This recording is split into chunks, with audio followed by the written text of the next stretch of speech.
Hello, everybody, and welcome. This is a Legacy School literacy lesson for Year 6, and it's going to be on the topic of descriptive writing. So for this lesson, you'll need your Checkpoint 1 literacy book and your literacy copybook. Of course, grab a pen or a pencil and eraser if you're writing in pencil. Before we dive into our new lesson, let's go ahead and have a quick recap on what descriptive writing actually is. So, in our previous lesson, we said that descriptive writing is all about painting a picture in the mind of the reader, so that reading is actually a lot more interesting. Some of the best books written, or the best fiction books written at least, use lots and lots of description of settings and people and emotions and events. This makes reading a lot more interesting.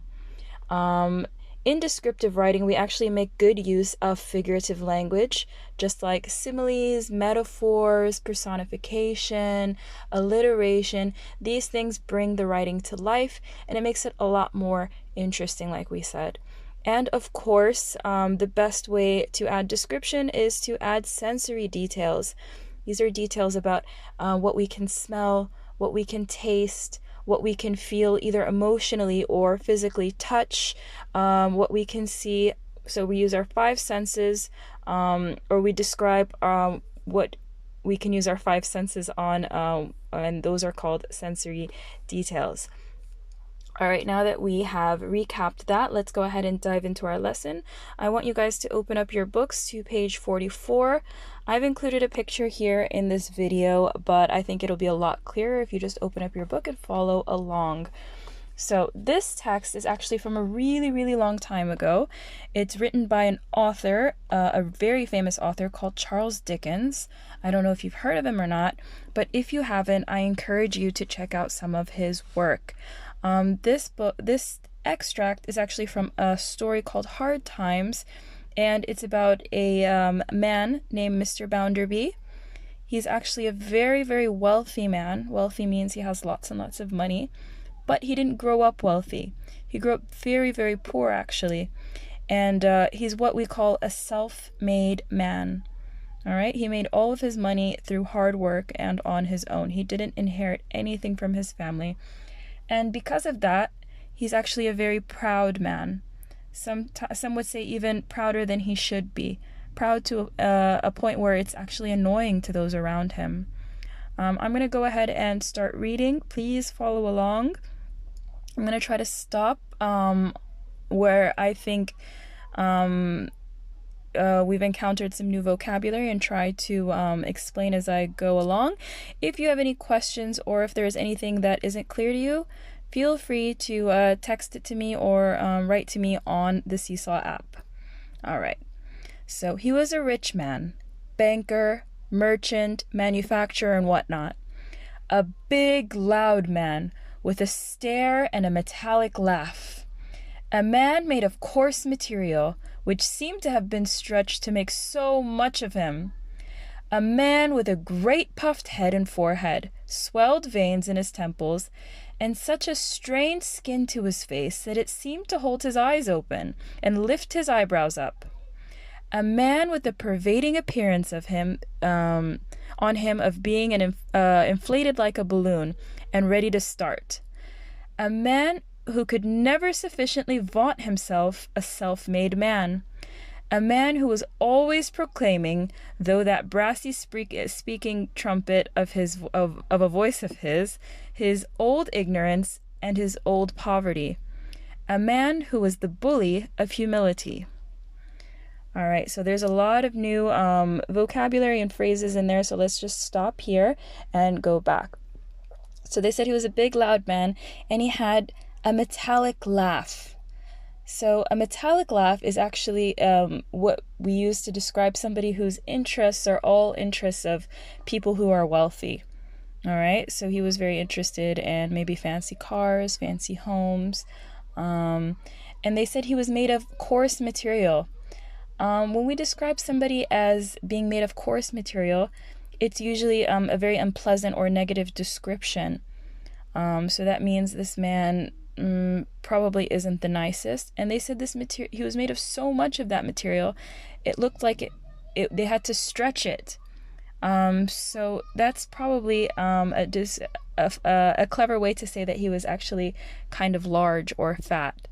And they also went on to say that he had a puffed head and forehead and how swollen his veins were in his temples. And they even described him as being inflated like a balloon. So that can give you an idea of just how puffed out his chest is or how puffed out his belly is. And he loved to brag. He loved to talk about how he was a self-made man and how poor he used to be and how he isn't anymore. They ended off this paragraph by saying that he was the bully of humility. If you don't know, humility means to be humble or to be modest. In Arabic, we call it a tawadu'. And when you're the bully of something, that means you're the exact opposite of it. Almost to say that you are kind of against it almost. All right? So this kind of gives you an idea of what kind of a person he is. Let's move on to paragraph 2. A year or two younger than his eminently practical friend, Mr. Bounderby looked older. So he was a year or two younger than his friend, but he actually looked older. His 7 or 8 and 40 might have had the 7 or 8 added to it again, without surprising anybody. He had not much hair. One might have fancied he talked it off, and that what was left, all standing up in disorder, was in that condition from being constantly blown about by his windy boastfulness. All right, so there's a lot of interesting phrases in this one. So they said he looked older than his friend, and that he was 7 or 8 and 40, which is a very, very old English style. Like I said, this book was written a long time ago. This is a very old style of writing, and they mean he is 47 or 48 years old. So 7 or 8 plus the 40. But they said he actually looked that he was 7 or 8 years older than that even. So I guess he didn't age very well. And that he didn't have a lot of hair on his head. And they jokingly said that he might have talked it off. And what was left on his head was always being blown around by his boastfulness. This is a very interesting use of figurative language. Let's move on to paragraph 3. It says, in the formal drawing room of Stone Lodge, a drawing room, if you don't know, is like a place where you would entertain guests. So in the formal drawing room of Stone Lodge, standing on the hearthrug, warming himself before the fire, Mr. Bounderby delivered some observations to Miss Gradgrind on the circumstances of its being his birthday. He stood before the fire, partly because it was a cool spring afternoon, though the sun shone, and partly because the shade of Stone Lodge was always haunted by the ghosts of damp mortar. Partly because he thus took up a commanding position from which to subdue Mrs. Gradgrind. So they were in the drawing room, and he was leaning up against the fireplace, and it was partly because it was cold, and you can read through that. I think it's actually very clear, and partly because he liked to lean there to subdue Mrs. Gradgrind. All right, let's go ahead and move on to the final paragraph, and then we can go ahead and look at some questions. I hadn't a shoe to my foot. As to a stocking, I didn't know such a thing by name. I passed the day in a ditch, and the night in a pigsty. That's the way I spent my 10th birthday. Not that a ditch was new to me, for I was born in a ditch. So this is him speaking and explaining just how poor he used to be. Remember, we said that he loved to brag about how poor he was to show off how rich he was now.